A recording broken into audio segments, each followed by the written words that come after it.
The host, James Slim Overton. Start that again. Welcome to Slim Nation's One on One podcast with conversations featuring the host, James Slim Overton.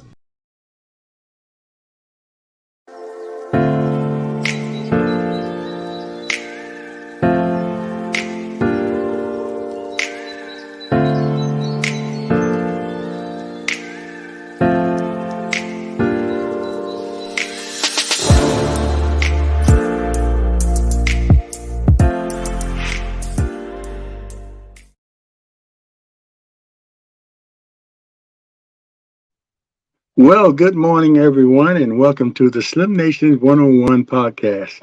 I'm Slim Overton, and I'm here with a special guest this morning. And before I get started, let me put my little cup up here. It says Dad and Papa. I just want to say good morning to my daughter Jamie and my granddaughter Zuri. How y'all doing in Atlanta? But anyway, let's get started. My special guest this morning is Kaleema Overton um, Ameen. I mean, Ameen? I mean, Hamid. yes. I Okay, mean, I mean, okay.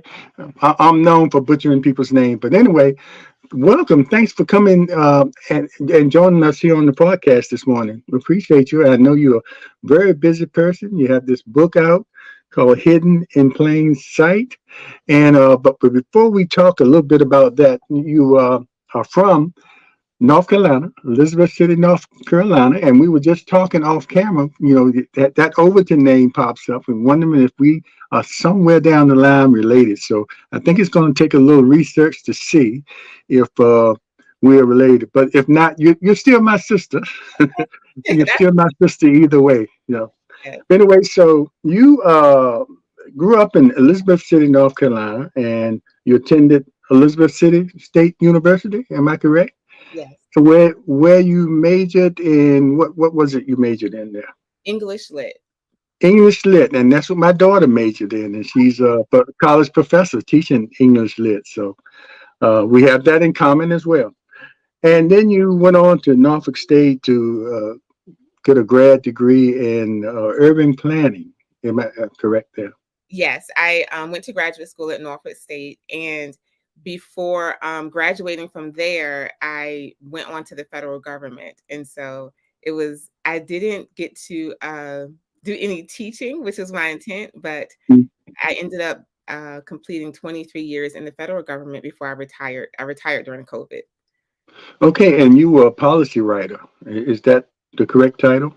Yes, a policy analyst. I worked. Policy analyst. So you did a lot of writing, and I'm mentioning that because it's probably a natural progression. When you got ready to write a book, you already had sort of writing experience. So that part of it wasn't a problem, being able to put pen to paper. But the issue came when sharing something that was so personal to you. That is the subject of the book.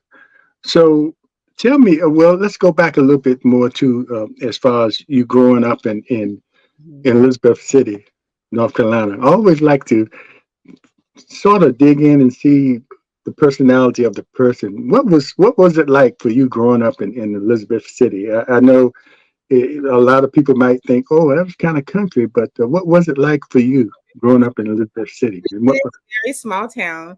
Mhm. I enjoyed growing up there because my whole life was probably in an 8 block radius, and so we have freedom, as kids to move around from, you know, street to street, and because we had family on almost every street in that area, and so it was, you know, I had a lot more freedom than I think kids have now. I had Mhm.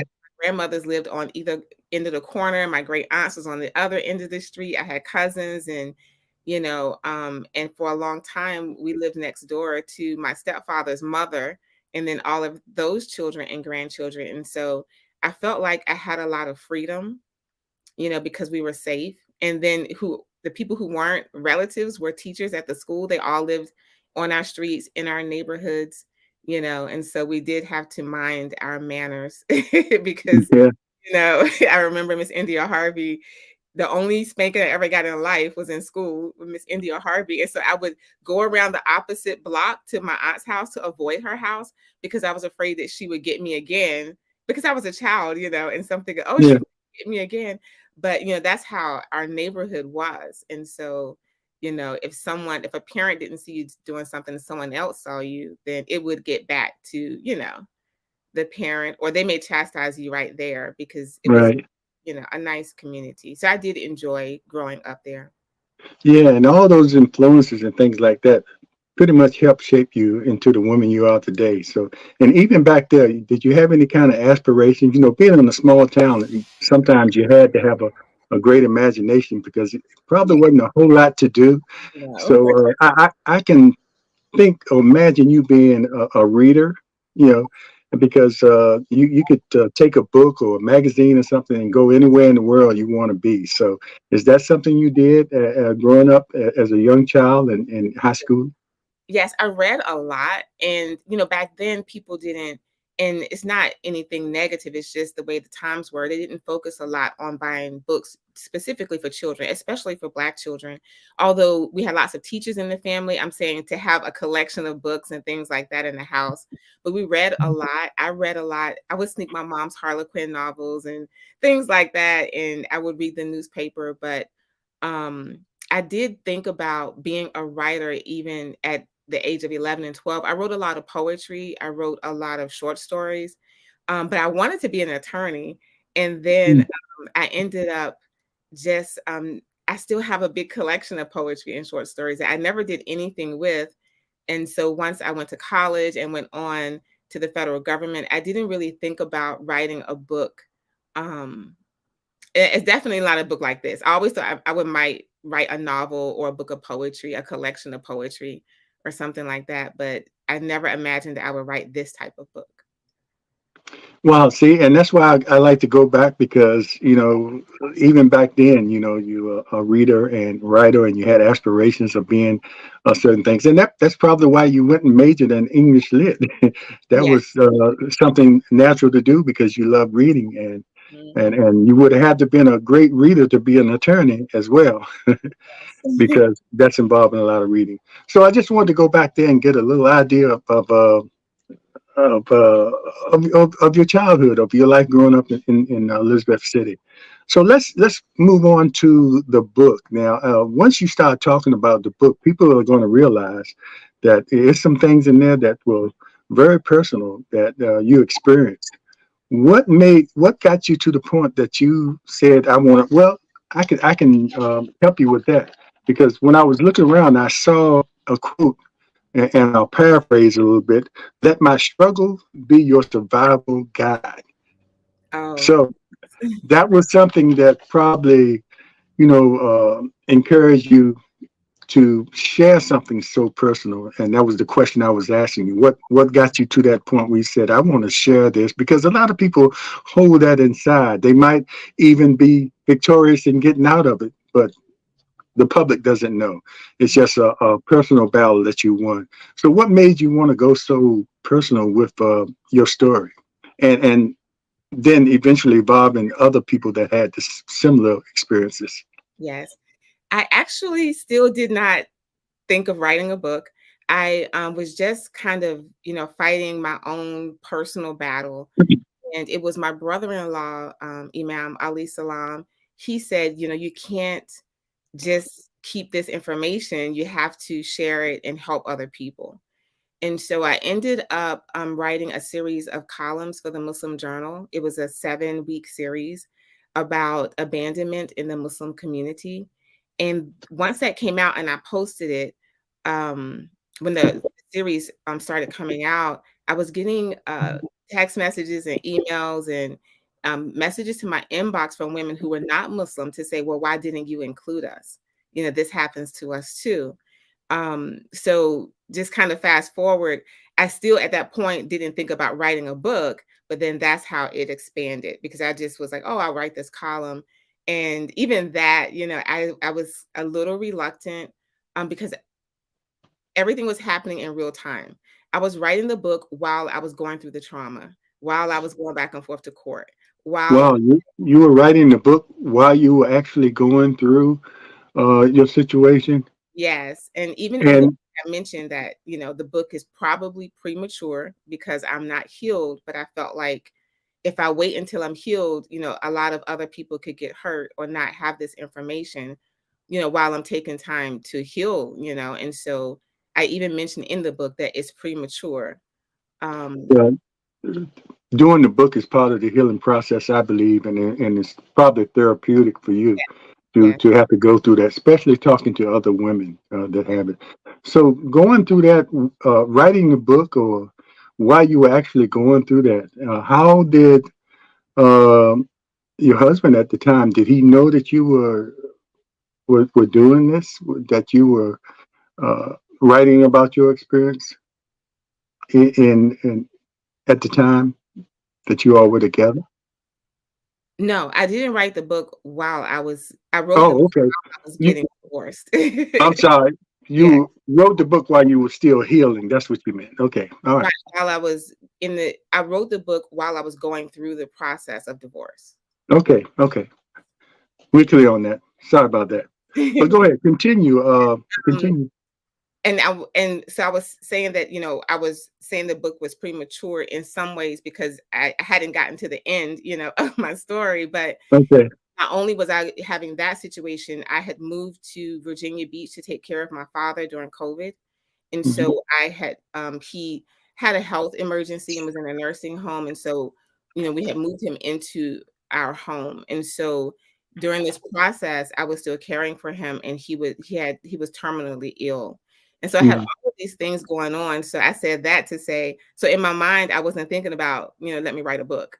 So I was just kind of, fighting my fight.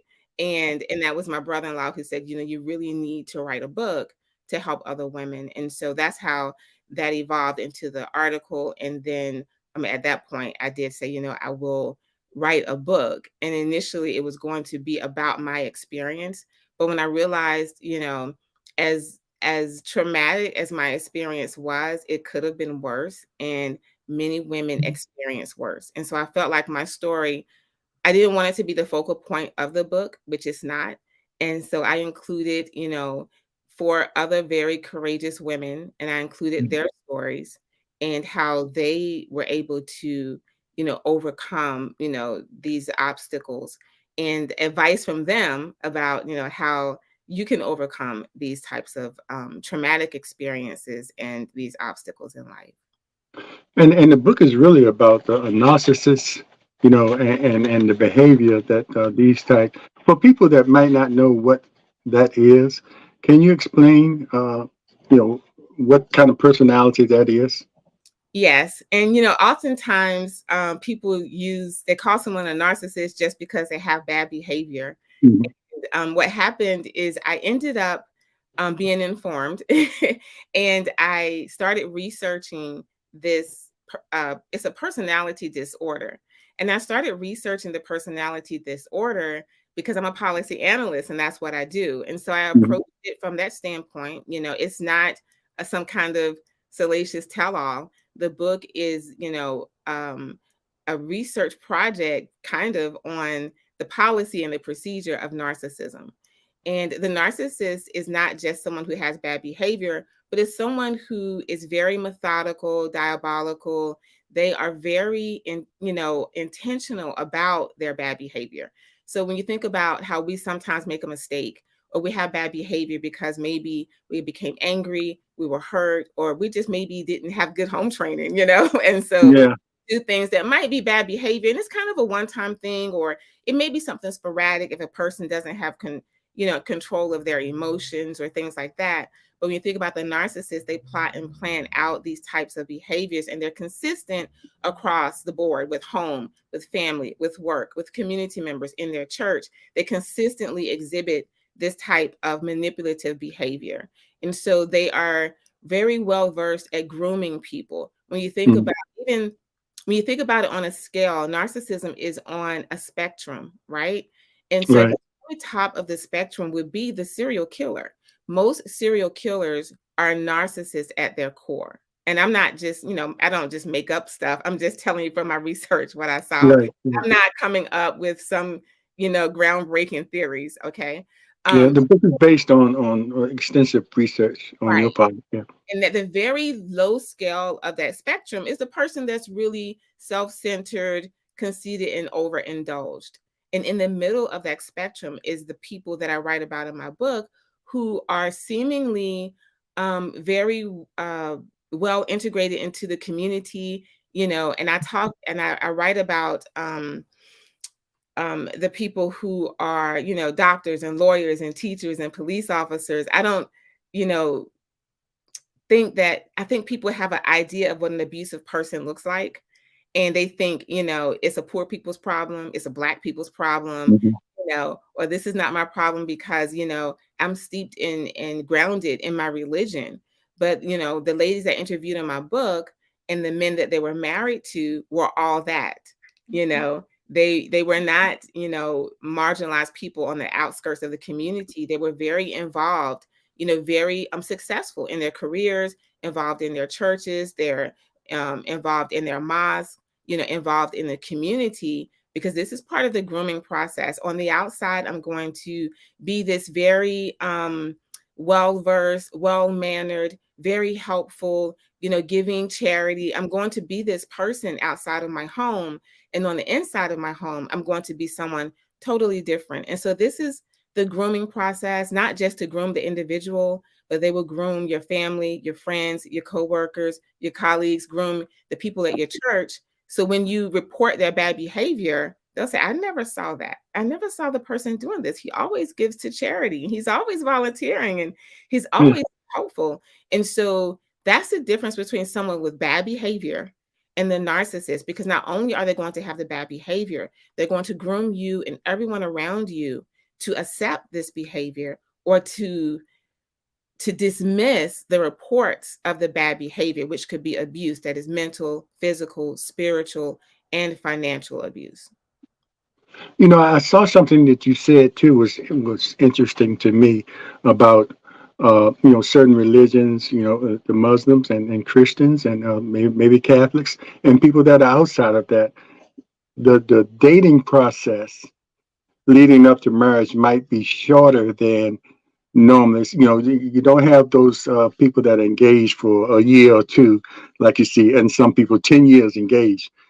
And oftentimes, if those people that engage that long, they might be living together. But the purpose for having the short, courtship, I'll use that word, Mhm. is to, because we're all human, and to keep from having, you know, unwed pregnancies or living together, something like that. So do you think that's an issue too, having just that short time, or not giving a person enough time to figure out that that person might be have those qualities, those negative qualities? Yes, It's good on one end, but it could be bad on the other. right, Talk about that. right. The process and the idea is definitely good in the realms of, you know, the religious standpoint, whether you're Christian or Muslim or Catholic or Jewish, Mhm. the intent definitely is good. It's just that it becomes, a breeding ground for the narcissist, because the Mhm. narcissist can't maintain that persona, but for so long, 3 or 4 months tops, and then you're going to start to see some things fall out. Well, if you're in a community, in a religious community where the marriages take place quickly because they're trying to protect and guard you from, unwanted pregnancies and things of this nature, then the narcissist this is a great place to be, because you can stay under the radar for that time and then quickly marry. One of the ladies in my book talks about how, her husband pursued her, relentlessly, and he lavished her with attention and Mhm. gifts, and they were very, ingrained in the community. He lavished her parents and her friends, that grooming process. And he, had this huge wedding for her.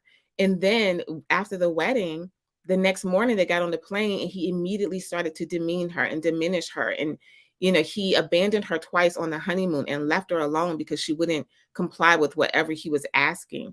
It turned that quick. Um, Wow. and so, yes, definitely, I'm not saying that there should be a longer process. People need to do what's comfortable for them in their religion and in their life. But I remember my grandmother used to say, "You don't know a person until you've seen them in all four seasons." And I used to wonder what she talking about because I was maybe 11 or 12, and she would tell us things like this, and and she was saying how people have different behaviors, and they do in different times of the year and in different seasons. And until you see someone in a very stressful situation, a death of a family member or something like that, you really don't know how they're going to react to all sorts of things coming at you. And you don't really see that real and that true person until sometimes until they're under stress. And that for the narcissist is they're trying to groom you and you're not complying and you're not going along and you're a little resistant, and you say, I need more than 3 or 4 months. I might need as much as a year. And the person that's not well intended would just move on, the narcissist, to find, because they want everything to go really quick, and they're just as quick to jump into a marriage as they are to jump out of a marriage. And so in my book, all of the women, you would think they were all married to the same person, that we were all married to the same. You would think I was talking about one person because the One narcissist person. has that they have their cookie cutter. They have a They're process. so specific It's in so their. specific that the women all talk about very detailed things that are similar. They don't know each other. They've never met. The interviews are separate. And so I begin to see, the process, because remember, I'm a policy analyst. So I'm analyzing the policy, the procedure, and the process. And I Yeah, just spell that out in the book. yeah, and I guess if you have to have those abbreviated relationships before you get married, I guess you have to make sure, because those early on relationships, it's all about a dream and enjoying, the fairy tale part of it. But right off, you should ask the right questions. And I think I saw you say something before. If you're asking the right questions, or even getting a background check, and if that person doesn't, is not receptible to that, then wow, you dodged a bullet right in the beginning. Mhm. So as asking for longer time, or selling for longer times, or if that time is shorter, you just have to go in, making sure you ask the right questions, and also being educated that those people are out there. Right. Those Because men out there, those men or women, but it's more prevalent in men. But there's probably some women out there that are like that as well. But just knowing, and I think your book is going to help a lot of people. And I like the part, I was going to say, how much does your Muslim religion play in you writing this book? But you say even some areas in there where you have scriptures in the Quran and the Bible, you Mhm. know, so making it easier read, for everybody to read. It's not just, don't say because I'm a Muslim, this is all for the Muslim community. This is for everybody, and, most and Most definitely. The women in my book are not all Muslim. And so I interviewed Muslims, Christians, Catholics, and, Catholics are Christians, but, there's a distinction. I interviewed yeah, women who were African American, South American, and Caucasian. So the book is for everyone. And so I did include scripture from the Bible. I include scripture ayats from the Quran, and those that are similar, because I do state in my book, we're not talking about the differences in religion here. What I'm talking about is how both religions stand on the same side of this issue, and with the abuse of women and children in the community. And oftentimes people see, people, they're not physically abused, so they're okay. But long-term psychological abuse, is very damaging, and it also causes illness. And so it's a cause for mhm, suicide and depression and ongoing anxiety. I recall, going through my situation, I was physically ill for quite some time, and I was taking care of my father who was terminally ill. And so it caused me great physical illness. And so when people say, well, they don't have a black eye, they don't see black eyes and bloody noses and broken bones, but this is just a way for the narcissist could to continue ongoing abuse without others being aware and alerted to that abuse. And I know the focus is on what you said, focusing on the abuse of women and children by a dominant person in their lives. But you also slip in the point that and most people know this, but a lot of people don't think. As far as the Muslim faith, they think you all are serving a completely different God, and it's all the same God. It's just by a different name. It's the same way it is where you have Episcopalians, you have Baptists, you have Seventh Day Adventists. It's all the same God. It's just different ways you approach that. And some people, like I said, some people out there are misinformed to the point that they think, oh, they're not even uh, they're not even serving my God. But and you make that point in there, you slip that in there along with the other things like that. Even though most people know that to be true, but there are people out there that need to know that. So, thanks for that. You're welcome.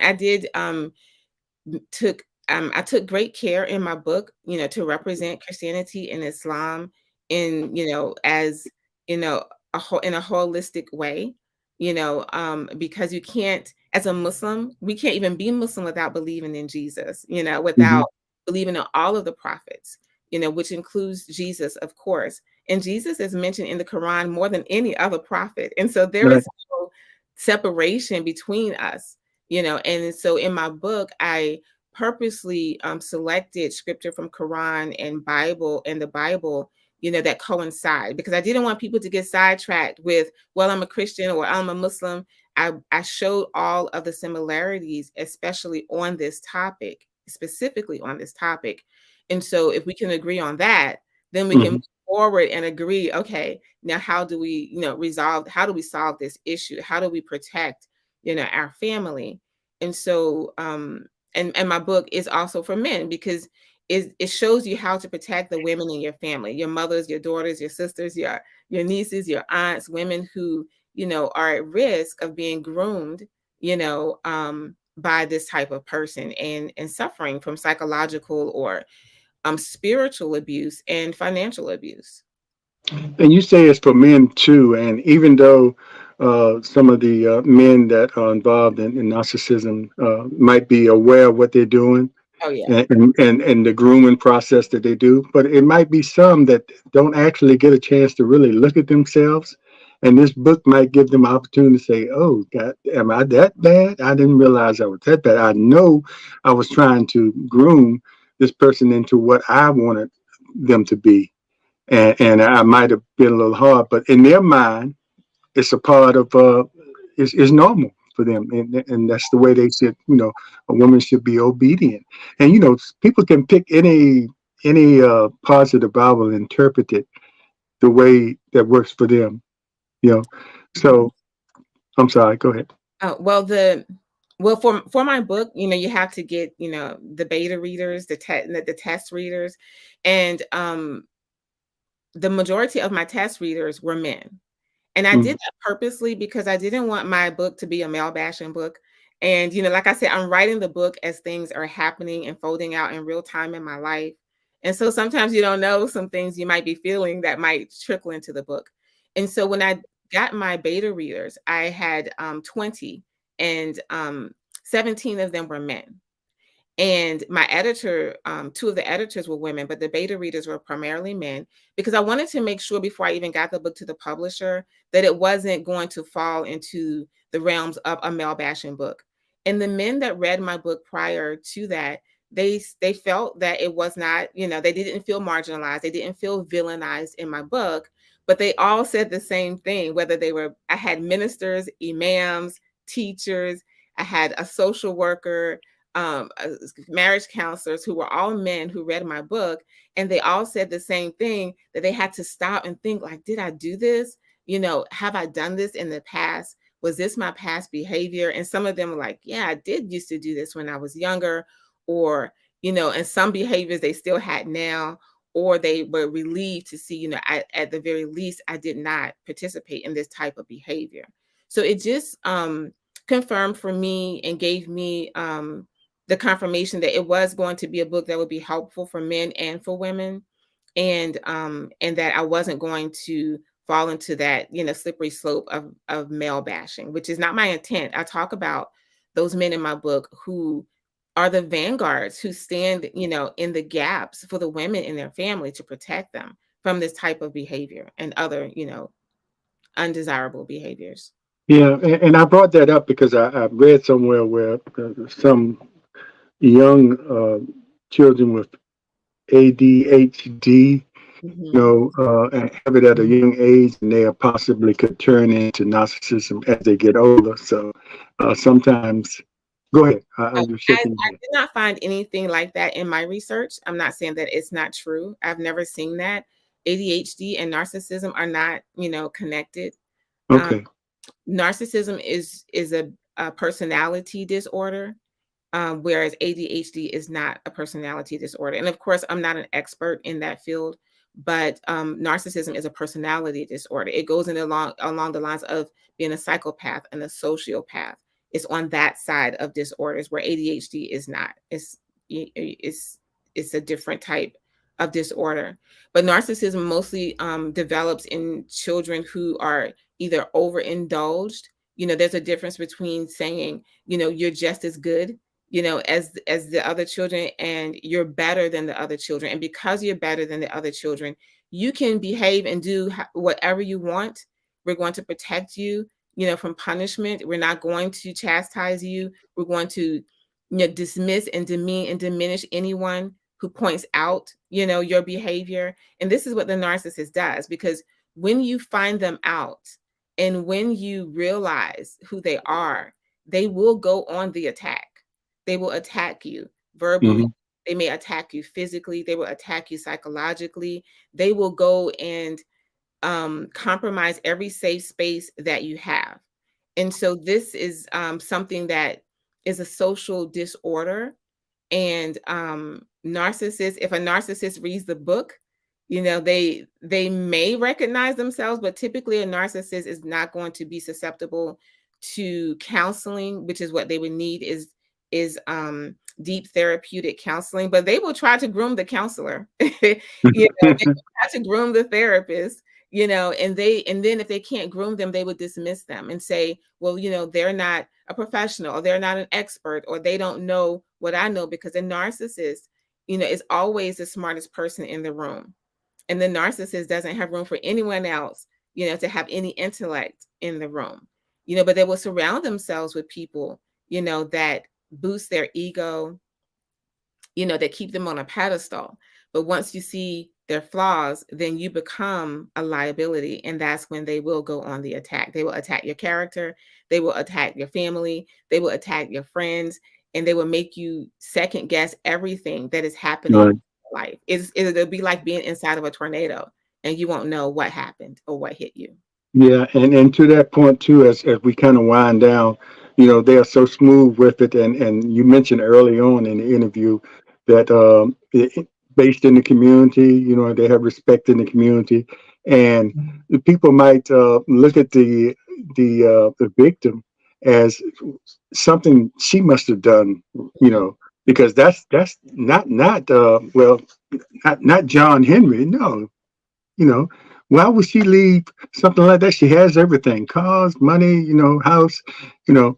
So uh, sometimes it takes, those victims those ladies have to get counseling too, because a lot of times they might be blamed, even though they're a victim, they might be blamed for the demise of the relationship when it was really, them getting out of a worst case scenario.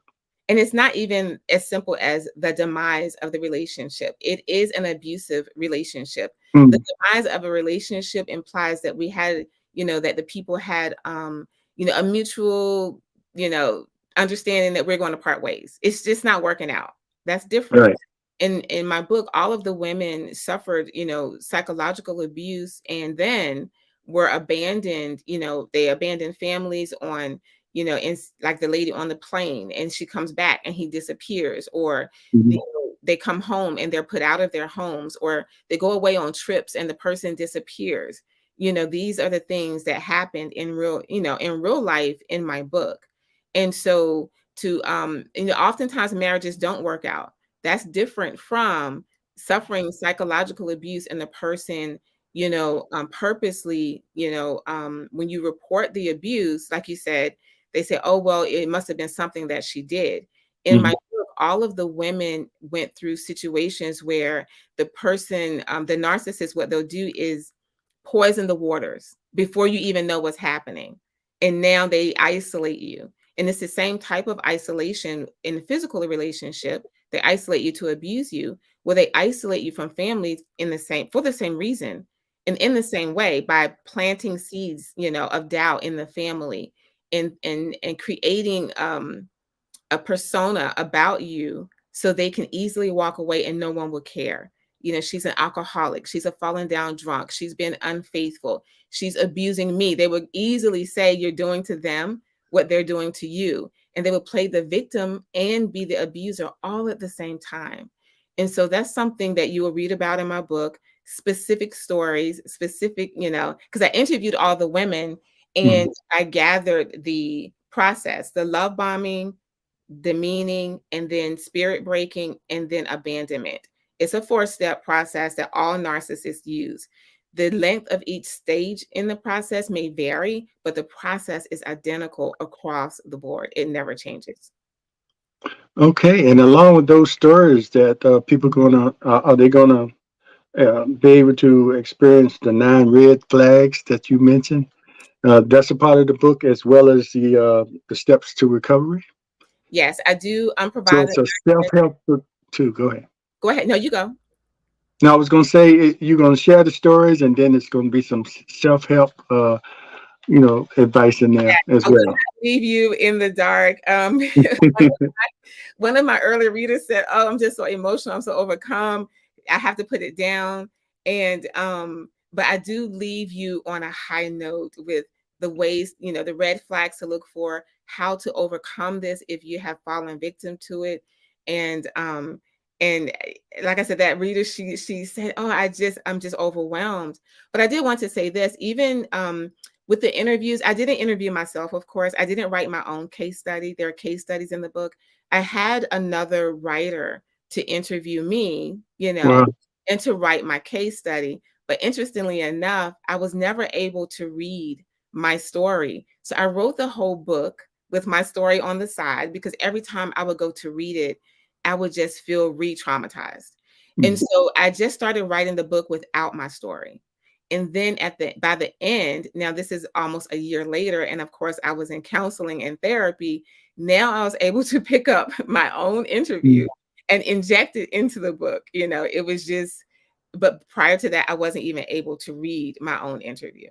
But I said that to say that you have to stay prayerful, persevere, to keep moving forward, because even in the very darkest times, you have to know that on the other end, that, the creator has something better in store for you. And it's like my trauma birthed this book. And I had no intention of writing this book.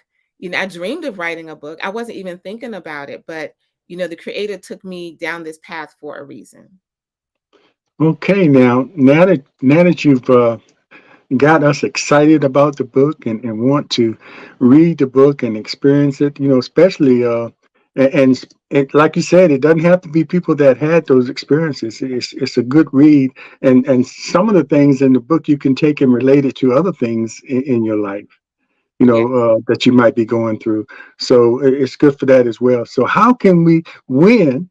And how can we get this book? I think I saw on Amazon you can pre-order right now, but Oh, really? when yeah, if you go on if you go on Amazon, they give you the opportunity. They show the book in 1995, is it, for the paperback. Know that. Wow, that's a For great the paperback, and they don't mention the hardcover yet, okay. but they did. If you scroll down, they do have an opportunity for you to pre-order, and let the people know. I'll let them know now you can pre-order, because that's always a good thing too.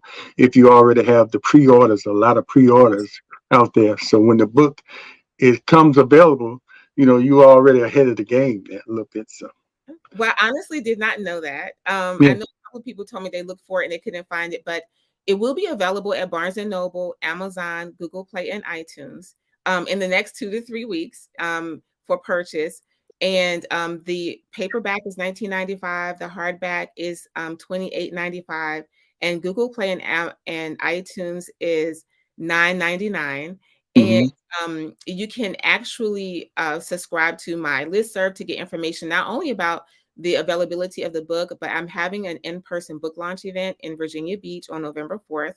And that event, part of the proceeds is going to go to a women's shelter that serves the Hampton Roads community. And we're going to have poetry and music and food and a red carpet, and people can take their pictures on the red carpet. It's going to be a really nice event, but we're not going to lose sight of all of the women who suffer long-term and sometimes, long-term psychological abuse, even sometimes suicide from this type of behavior. And so a portion of the proceeds will go to Natalie's Place, which is a shelter for women who've been victimized in the community.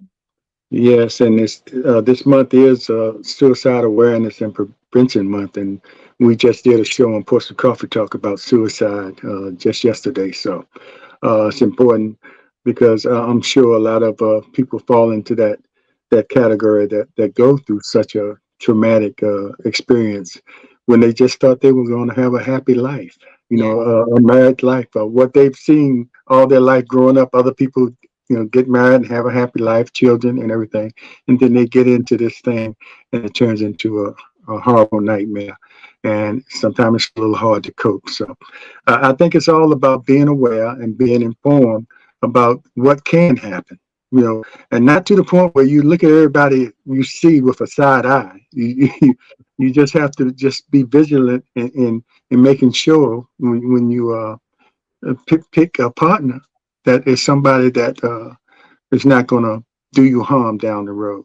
You can't always predict that. You can't always see it because these guys are really smooth. I speak to the previous wife. If Yeah, she was married before and you say, "Can I speak to your previous wife?" And not to find out the who shot John or what happened in the marriage. All you need yeah, to find out from her is, how did he leave? And how did he treat you when he left or when you left? yeah. Was it, did he take care of his responsibilities in dissolving the marriage? Because all marriages don't work out. It doesn't mean they're bad people. Maybe they're not meant Right. for each other, but how did that person leave the Yeah. marriage? That's all Yeah. you need. Did he walk away from a family and not, because I think anybody that if you get involved with someone that has a family, it's not going to be a problem. But you want to know, is he taking care of those kids? And that's the first sign that if he's not taking care of people he brought into this world, that that could be problematic down the road for you, and that might be something you might want to walk away from. Yeah. Even though you might be in love, but sometimes love, uh, common sense might have to supersede love. Yes. And that is one of the reasons why in a lot of religions, and especially in Islam and in Christianity too, that the short courtship is a good thing because it can be before you have those romantic feelings that will cloud your judgment, because you're thinking about the fairy tale, and it can cloud your judgment. But if it's done correctly and the right safeguards are put in place, the short courtship, can work because your judgment is not clouded at that point. But there's a fine line between the two and the person being able to groom you. But really grooming the narcissist, it's a constant behavior. And so past behavior predicts future behavior. And not just bad behavior, but ongoing continuous behavior. I can tell you a very quick example Go in ahead. one of the stories that I came across where, and I don't want to call them stories like they're made up, but it's, an account that I came across where he grooms her and her family, and she's kind of reluctant, but so he starts in grooming the dad, getting the dad on board with him. And then he, because she hadn't been married before, was, approaching a certain age, wanted to have children. Then the dad is like, "Well, you don't have children." And he tells her, "We're going to create a family." What he doesn't tell her is that he had already had a vasectomy. he already knew that he wasn't going to be there long enough to create this family that he promised her to get her to marry him. Then he abandons her. And so this is a type of behavior that's narcissistic behavior, that's plotting and planning and knowing the outcome, as opposed to bad behavior. It's not the same as a person that says we're going to have a family and they have a medical issue that prevents that. This is a person who had a vasectomy and I'm sorry, I don't know if I could say that, who, and knows it, but promises the family to bait her into marrying him. That's the difference between bad behavior, or uninformed behavior if the person has a medical issue, and then knowingly, doing something like this to a person, and and just preventing them from having children. Yeah, and we've seen that happen before, where family, the mother or the father, might selfishly be looking out for, thinking about themselves as they want grandkids, and they overlook some of the things that guy's doing, because they think, well, you're right at that point where you have to do something, so stay with this guy, And we've seen situations where the family members know that there's abuse involved, but they I don't understand it, but they see it as you have to stick it out. And you remember a long time ago, and I find this, we're finished here. At some point back in the days, way before I was here, people didn't get divorced. They didn't break up. They might move in a separate room, but it wasn't a thing where you got divorced. It was like shame on you if you did that. And people would stay together through all kinds of situations. And some of the old-fashioned ways tend to carry on into modern times. So, but And it's still there for a lot of people. Yes. The narcissist also counts on that you're going to feel ashamed because they've already tried to compromise, your who you are, and who else is going to want you? That they use that. You have to speak out. That is the only thing. The truth is the only thing that can protect you from that. Because I did feel like, if I didn't say or do something, if I didn't fight what was happening to me, that I would never be able to recover from it. I felt like it would have been the end of me, like spiritually, mentally, physically. I felt like it was kind of like a fight or flight response, like survival. I really did feel like if I don't fight this, I don't mean with the book, even fighting and going to court and doing things like that, I felt like it would kill me if I didn't fight it.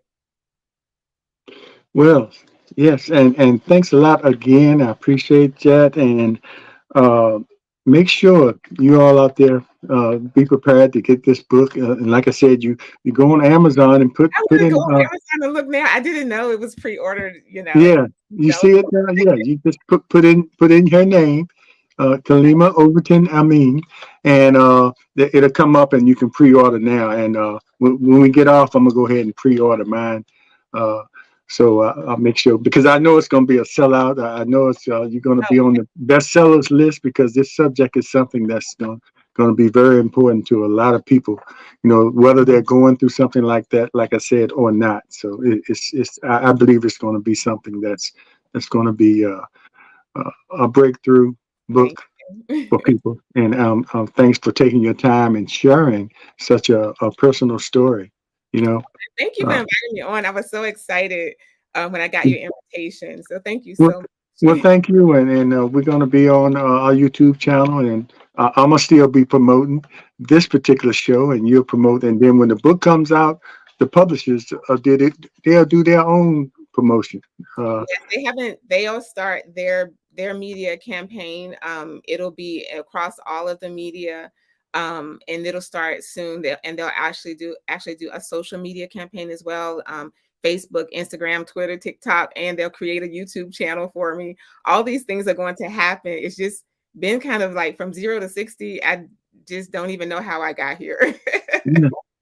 Well, anyway, I'll check my schedule, and hopefully I can make that November 4th launch event. Be nice to be there for that. It's so I can get my book signed. I see you're a Dallas Cowboy fan. My dad loved the Dallas Cowboys. He Oh really yeah, your dad is a good man. Your dad was a yes. good man. So yeah, been there forever. Thanks for noticing that. How about them Cowboys? But anyway, thanks again. Take care. You have a great day. I Hey, you too. appreciate you. Thank And you again we're for gonna inviting. check into that Overton thing and see. Like I Yes. said, I already claim you as my sister. So Okay. We're gonna be uh, cousins. Okay. second the other stuff, that's just academic. I've already claimed you. All Thank right, take care. Have a you. great day. You too. We'll see you next time. Thanks everybody for watching the Slim Nation 101's podcast with my special guest, Kaleema Overton Ameen, author of The Hidden in Plain Sight. Make sure you go out and get it. A few weeks it'll be available, but you can go on Amazon right now and pre-order this book. Take care. We'll see you next time. Okay. Bye.